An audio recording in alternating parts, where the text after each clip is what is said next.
नमस्कार, स्वागत है आपका किसान समाचार में। मैं हूं रेशमा आपके साथ। आइए नजर डालते हैं इस वक्त की हेडलाइंस पर। प्रधानमंत्री नरेंद्र मोदी ने जारी की पीएम किसान सम्मान निधि की 20वीं किस्त। 9.7 करोड़ किसानों के खाते में 20,500 करोड़ की राशि हस्तांतरित। प्रधानमंत्री ने किसानों के हित को सर्वोपरि बताते हुए कहा, बीज से बाजार तक किसानों के साथ खड़ी है सरकार।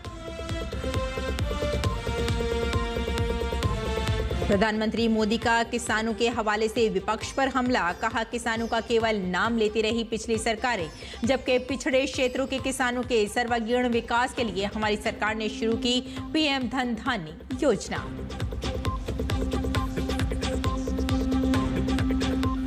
कृषि एवं किसान कल्याण मंत्रालय के अंतर्गत भारतीय कृषि अनुसंधान परिषद की अहम पहल। जलवायु अनुकूल कृषि में राष्ट्रीय नवाचार नामक एक प्रमुख नेटवर्क परियोजना की शुरुआत। किसानों को नवीनतम कृषि तकनीकों और वैज्ञानिक सोच से जोड़ने का एक मंच है ये परियोजना। भारत पाकिस्तान के साथ सिंधु जल संधि के कारण चिनाब नदी पर लंबे समय से अटके हाइड्रो पावर प्रोजेक्ट को अब कर रहा है पुनर्जीवित। भारत ने सिंधु जल प्रणाली के लिए ग्लोबल टेंडर किया जारी।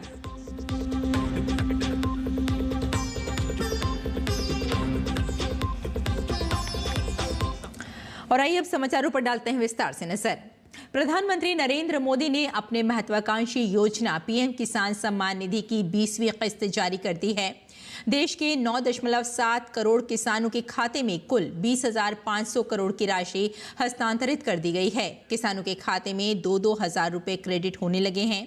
पीएम मोदी ने किसान सम्मान निधि की यह किस्त अपने बनारस दौरे के दौरान की है। इससे पहले पीएम मोदी ने 18 जून 2024 को वाराणसी से 9.26 करोड़ किसानों के खाते में सम्मान निधि भेजी थी। योजना के तहत अब तक 19 किस्तों में 3.69 लाख करोड़ से अधिक की धनराशि वितरित की जा चुकी है। आज यहां एक विराट किसान उत्सव का आयोजन हो रहा है। देश के 10 करोड़ किसान भाइयों बहनों के खातों में 21,000 करोड़ रुपए पीएम किसान सम्मान निधि के रूप में भेजे गए हैं। और जब काशी से धन जाता है ना, वो तो अपने आप प्रसाद बन जाता है। इस अवसर पर प्रधानमंत्री मोदी ने विपक्ष पर हमला भी साधा और कहा कि पिछली सरकारें किसानों का केवल नाम ही लेती रहीं, लेकिन काम नहीं किया, जबकि हमारी सरकार निरंतर किसानों की खुशहाली के लिए काम कर रही है। उन्होंने कहा कि पहले की सरकारों में किसानों के नाम पर हुई एक घोषणा भी पूरी होना मुश्किल होता था, लेकिन भाजपा सरकार जो कहती है वे करके दिखाती है। आज पीएम किसान सम्मान निधि सरकार के पक्के इरादों का उदाहरण बन चुकी है। प्रधानमंत्री मोदी ने कहा कि सरकार ने प्रमुख फसलों की एमएसपी बढ़ाई है। उन्होंने किसानों के हित को सर्वोपरि बताते हुए कहा कि किसानों के जीवन में बदलाव के लिए, किसानों की आय बढ़ाने के लिए सरकार पूरी शक्ति के साथ काम कर रही है। उन्होंने कहा कि बीज से बाजार तक सरकार किसानों के साथ खड़ी है। प्रधानमंत्री धन धान्य कृषि योजना, इस योजना पर 24,000 करोड़ रुपए किसानों के कल्याण के लिए, कृषि व्यवस्था के लिए, कृषि विकास के लिए 24,000 करोड़ रुपए खर्च किए जाएंगे।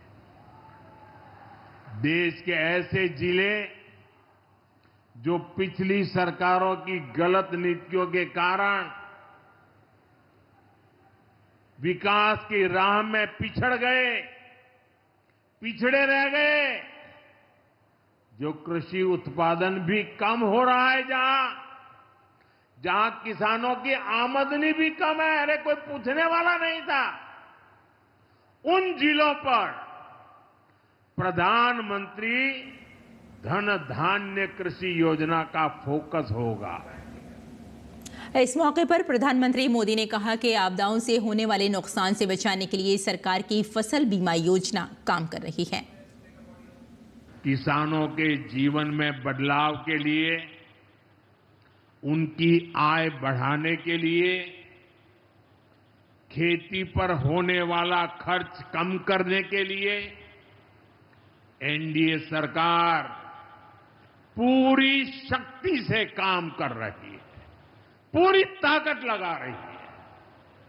हम बीज से बाजार तक किसानों के साथ खड़े हैं।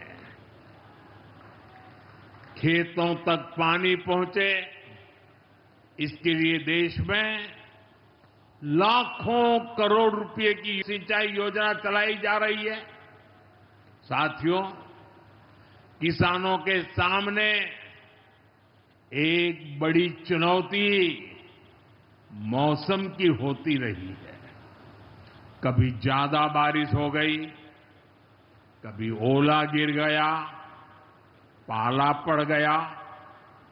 किसानों को इससे सुरक्षा देने के लिए पीएम फसल बीमा योजना शुरू हुई। प्रधानमंत्री मोदी ने कहा कि इस सरकार का 3 करोड़ लखपति दीदी बनाने का मंसूबा है। कृषि अर्थव्यवस्था में महिलाओं की भागीदारी बढ़ाने पर भी है। हम लखपति दीदी अभियान चला रहे हैं।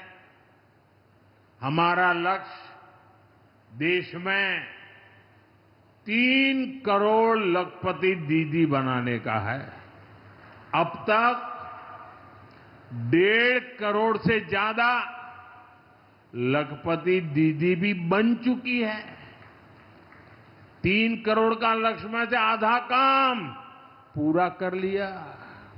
1.5 करोड़ गांव में काम करने वाली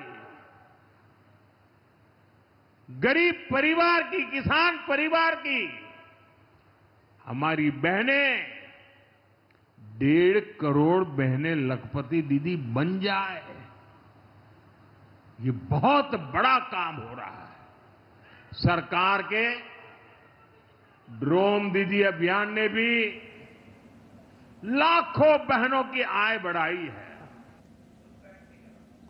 और इसी खबर पर हमारे साथ जुड़ चुके हैं वाराणसी में मौजूद हमारे सहयोगी रामेंद्र सिंह और दिल्ली से वरिष्ठ पत्रकार केजी सुरेश। आइए सीधे उनके पास चलते हैं, बात करते हैं। रामेंद्र, जिस तरह से हम देख रहे हैं कि आज किसानों के लिए बड़ा दिन है और वाकई अगर देखा जाए तो ये एक बड़ी स्कीम है किसानों के फायदे के लिए, उनके जीवन को सुधारने के लिए। आज का कार्यक्रम किसानों के लिए कितनी बड़ी सौगात लेकर आया है? देखिए रेशमा, जो आज की जनसभा प्रधानमंत्री नरेंद्र मोदी की थी वो किसानों के लिए उम्मीदों की जनसभा थी।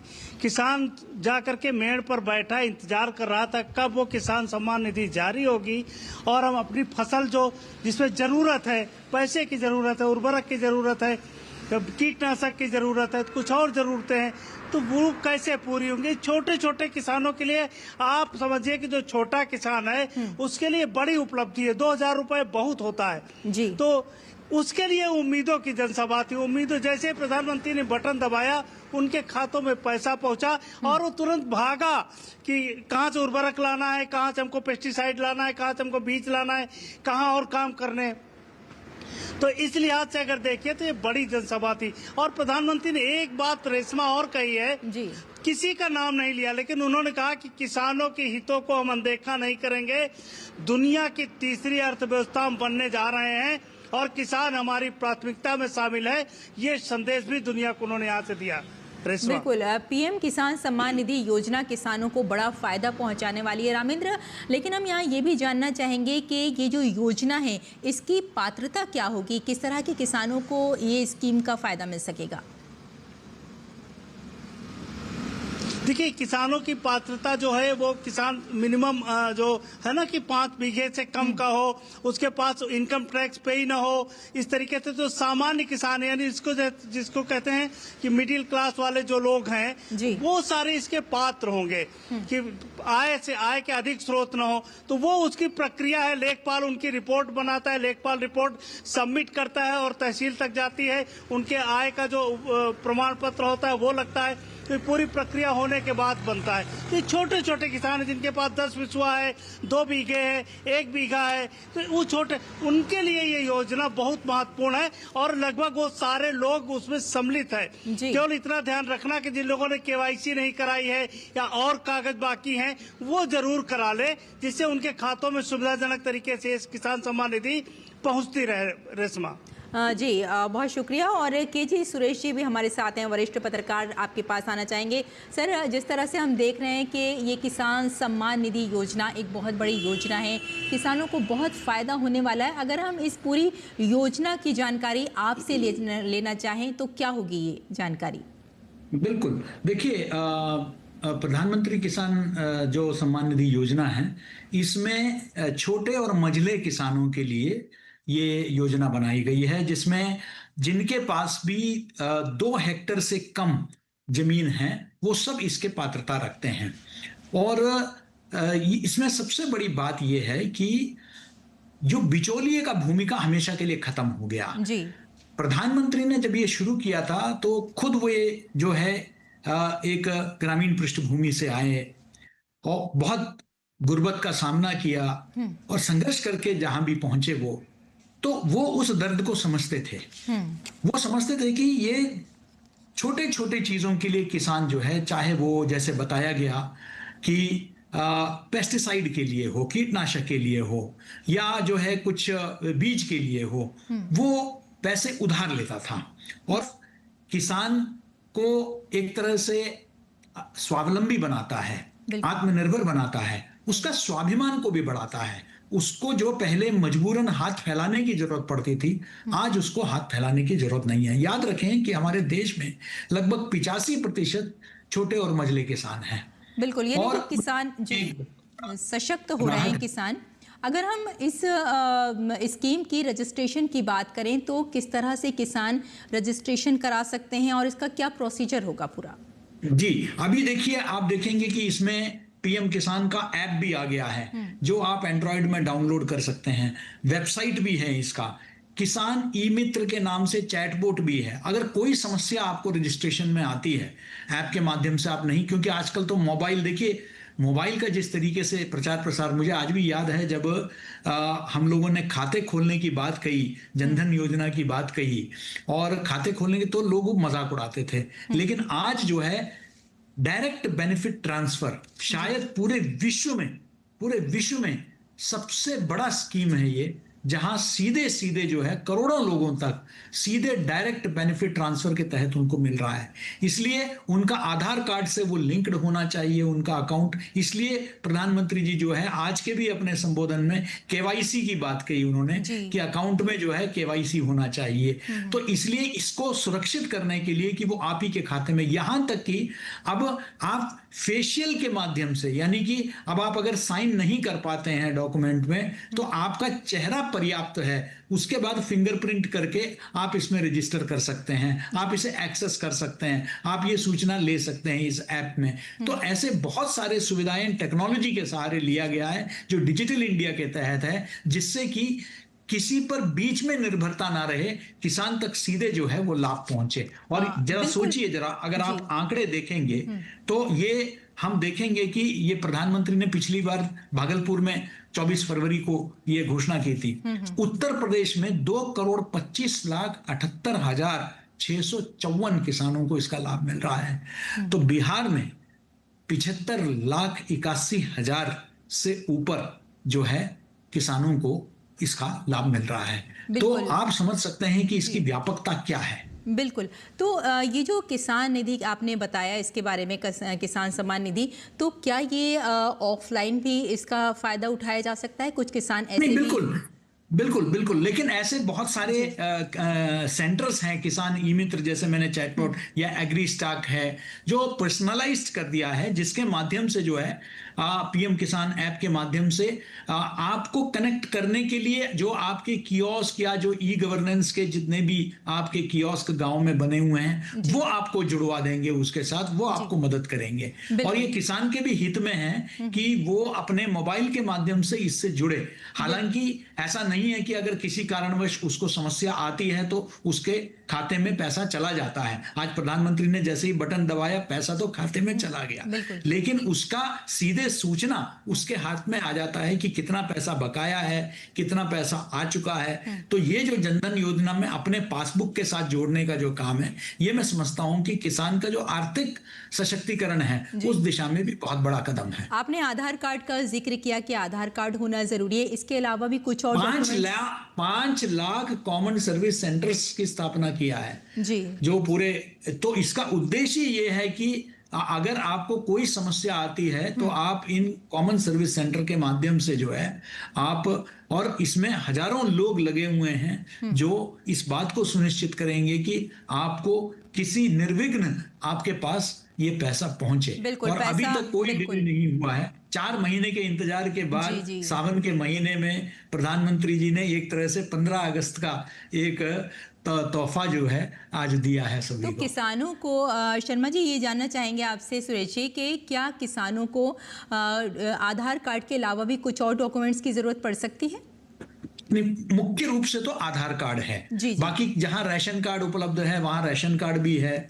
लेकिन आज कोशिश ये है कि क्योंकि आधार कार्ड से आपको बहुत सारे, चाहे हवाई यात्रा से लेकर रेल यात्रा से लेकर, आधार कार्ड एक मल्टीपर्पज कार्ड का रूप ले चुका है। आपको जो भी आपको पीएम जन आपके जो आयुष्मान भारत योजना है उसमें भी आपको लाभ जो है उसी से मिलेगा। तो मुझे लगता है कि आधार कार्ड के बिल्कुल कुल मिलाकर सुरेश जी कहा जा सकता है कि योजना जो है किसानों को सशक्त बनाएगी। बहुत बहुत धन्यवाद हमारे साथ जुड़ने के लिए और इस विस्तृत जानकारी के लिए। धन्यवाद। फिलहाल बुलेटिन में आगे बढ़ते हैं और आपको बता दें कि कृषि एवं किसान कल्याण राज्य मंत्री रामनाथ ठाकुर ने राज्यसभा में एक लिखित उत्तर में बताया कि कृषि एवं किसान कल्याण मंत्रालय के अंतर्गत भारतीय कृषि अनुसंधान परिषद ने जलवायु अनुकूल कृषि में राष्ट्रीय नवाचार नामक एक प्रमुख नेटवर्क परियोजना शुरू की है। किसान नवाचार नेटवर्क, जिसे कृषि नवाचार नेटवर्क भी कहा जाता है, किसानों को नवीनतम कृषि तकनीकों और वैज्ञानिक सोच से जोड़ने का एक मंच है।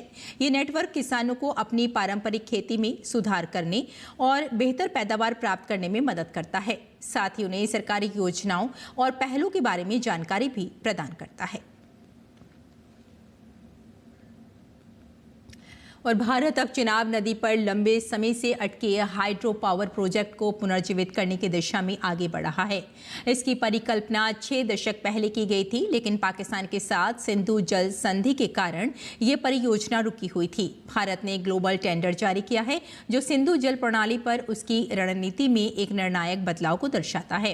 हाइड्रो पावर विकास के लिए भारत की प्रमुख केंद्र स्वामित्व वाली agency national hydro power corporation NHPC ने 29 जुलाई को जम्मू कश्मीर में चिनाब नदी पर 1856 मेगावाट के सावलकोट हाइड्रो पावर प्रोजेक्ट के लिए ग्लोबल टेंडर मांगे हैं।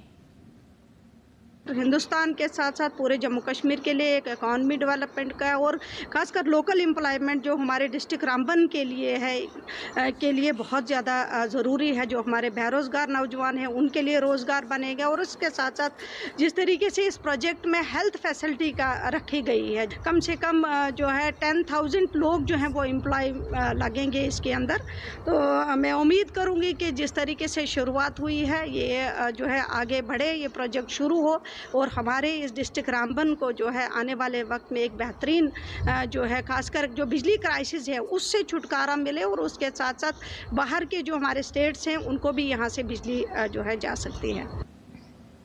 प्रोजेक्ट बनने से ये है कि बेरोज़गारी जो मिसाल नौजवान बच्चे हैं जो कोई भी हैं बेरोज़गारी, क्योंकि रोज़गार मिलेगा है ना, और दूसरा ये रोड और सब कुछ मिसाल हमें मिलेगा इंशाल्लाह। और आइए अब किसान समाचार में जान लेते हैं मंडी भाव के बारे में।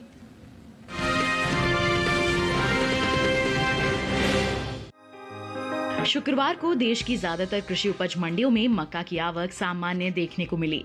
हाजिर भाव को देखें तो एगमार्क नेट के मुताबिक गुजरात की हिम्मतनगर मंडी में 31 जुलाई को मक्का का भाव था 2,525 रुपए। 1 अगस्त को इसके भाव में 75 रुपए की तेजी आई और भाव हो गया 2,300 रुपए।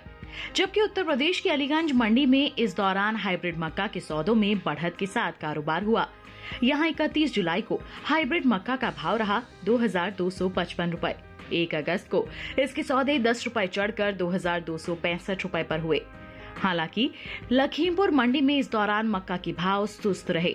यहां 31 जुलाई को मक्का 2230 रुपए पर बिकी। 1 अगस्त को इसके सौदों में 20 रुपए की गिरावट आई और भाव हो गया 2210 रुपए। उत्तर प्रदेश की दूसरी मंडियों में मक्का के भाव की बात करें तो यहाँ की बदायूं मंडी में मक्का का भाव रहा 1900 रुपए, शामली मंडी में भाव रहा 2400 रुपए, कासगंज मंडी में मक्का 2080 रुपए पर बिकी, जबकि राज्य की ही चौबेपुर मंडी में मक्का के सौदे 2225 रुपए पर हुए। इस साल घरेलू स्तर पर कुल मक्का की पैदावार रिकॉर्ड स्तर पर जा सकती है। कृषि मंत्रालय की ओर से जारी तीसरे अग्रिम अनुमान के मुताबिक साल 2024-25 के दौरान देश में कुल मक्का की उपज 422,81,000 टन होने का अनुमान जताया गया है, जो पिछले साल की 376,65,000 टन की पैदावार की तुलना में करीब 46,16,000 टन ज्यादा है। अनुमान है कि कुल मक्का की उपज का असर इसके बाजार भाव पर पड़ सकता है।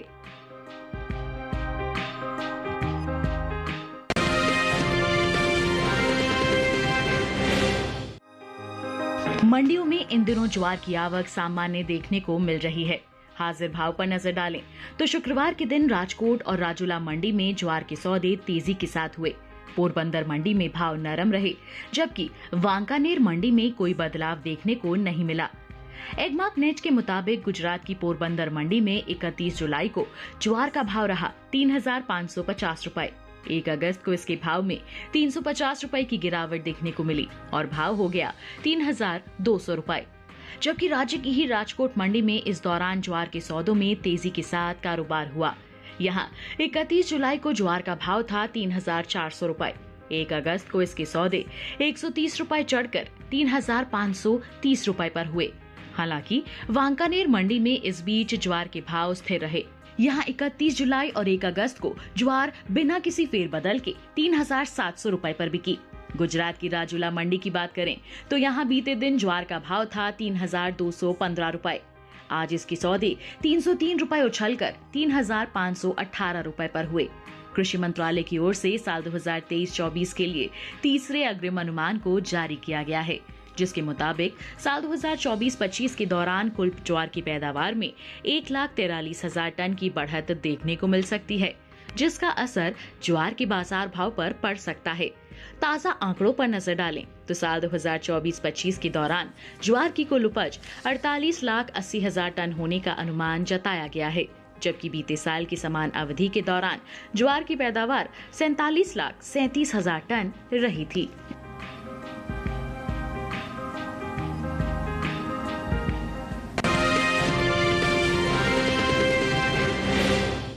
और किसान इस मौसम में कैसे रखें अपनी खेती का ख्याल, आइए जान लेते हैं। नमस्कार, आप देख रहे हैं डीडी किसान। मैं हूं एआई कृष और आज हम भारत के विभिन्न राज्यों में होने वाली खेती किसानी से संबंधित सलाहों के बारे में पूरी जानकारी देंगे। मौसम को ध्यान में रखते हुए कर्नाटक के तटीय इलाकों में धान की रोपाई कर लें। साथ ही कर्नाटक के पहाड़ी इलाकों में अभी के समय सुपारी के पौधों की रोपाई की जा सकती है। कर्नाटक के उत्तरी क्षेत्र में मूंगफली और कपास की बुवाई जारी रखें। साथ ही उत्तर पूर्वी क्षेत्र में सोयाबीन और अरहर की बुवाई कर ले। कर्नाटक के किसान खेतों में उचित जल निकासी की व्यवस्था रखें। कर्नाटक के पूर्वी शुष्क क्षेत्र में मक्का और मूंगफली की बुवाई कर ले। साथ ही यहां के किसान सूरजमुखी की बुवाई भी कर सकते हैं। कर्नाटक के पूर्वी शुष्क क्षेत्र में खेतों से फालतू पानी को बाहर निकाल दें। साथ ही सब्जियों को सहारा प्रदान करें। वहीं दक्षिणी शुष्क क्षेत्र में मक्के की फसल को तेज हवाओं से बचाने के लिए सहारा दें। साथ ही टमाटर और केले के बागानों को भी सहारा दें। केरल की बात करें तो यहाँ के किसान धान, नारियल, केला और अदरक के खेतों में उचित जल निकासी की व्यवस्था रखें। साथ ही केरल के किसान केले के पौधों को सहारा दें। साथ ही सब्जी फसलों को भी मजबूती प्रदान करें। तमिलनाडु के किसान गन्ने की फसल को सहारा दें। साथ ही तेज हवाओं से केले के पौधों को बचाने के लिए पौधों को लकड़ी के खंभों से सहारा दें। यहाँ के किसान वर्षा जल का उपयोग कर धान की रोपाई कर सकते हैं। तेलंगाना के किसान बारिश के पानी का उपयोग करते हुए हरी खाद वाली फसलों की बुवाई करें। हाल में रोपी गई धान, कपास, मक्का और गन्ने की खेतों से अतिरिक्त पानी को बाहर निकाल लें। साथ ही सब्जियों के खेतों में उचित जल निकासी का प्रबंध करें। बात करें विदर्भ की तो यहाँ के किसान बैंगन और मिर्च की रोपाई जारी रखें। साथ ही पूर्वी विदर्भ के किसान धान और सब्जी फसलों के खेतों में उचित जल निकासी बनाए रखें। यहाँ के किसान पहले से बोई गई खरीफ फसलों जैसे सोयाबीन, कपास और अरहर से अतिरिक्त पानी की निकासी की व्यवस्था रखें। इसी तरह कृषि और किसानों से जुड़ी हर महत्वपूर्ण जानकारी के लिए हमारे साथ जुड़े रहिए और देखते रहिए डीडी किसान। धन्यवाद। और खेती किसानी के साथ साथ आइए नजर डाल लेते हैं कुछ और महत्वपूर्ण खबरों पर। खास खबर में उस सदन राज्यसभा में बीजेपी एक बार फिर से 100 के आंकड़े के पार पहुंच गई है। हाल ही में मनोनीत हुए 3 राज्यसभा सांसदों के भाजपा से जुड़ने के बाद यह आंकड़ा 102 पहुंच गया है। नौसेना अध्यक्ष एडमिरल दिनेश त्रिपाठी जापान के दौरे पर हैं। उन्हें टोक्यो में Japan maritime self defence force के फ्लीट हेडक्वार्टर और समुद्री संचालन केंद्र का दौरा किया। केदारनाथ यात्रा फिर से शुरू हो गई है। सोनप्रयाग और गौरीकुंड के बीच कल भूस्खलन के कारण अवरुद्ध हुआ मार्ग फिर से चालू हो गया है। गुजरात के मुख्यमंत्री भूपेंद्र पटेल गांधीनगर स्थापना दिवस और शहरी विकास वर्ष 2025 के समारोह में शामिल हुए।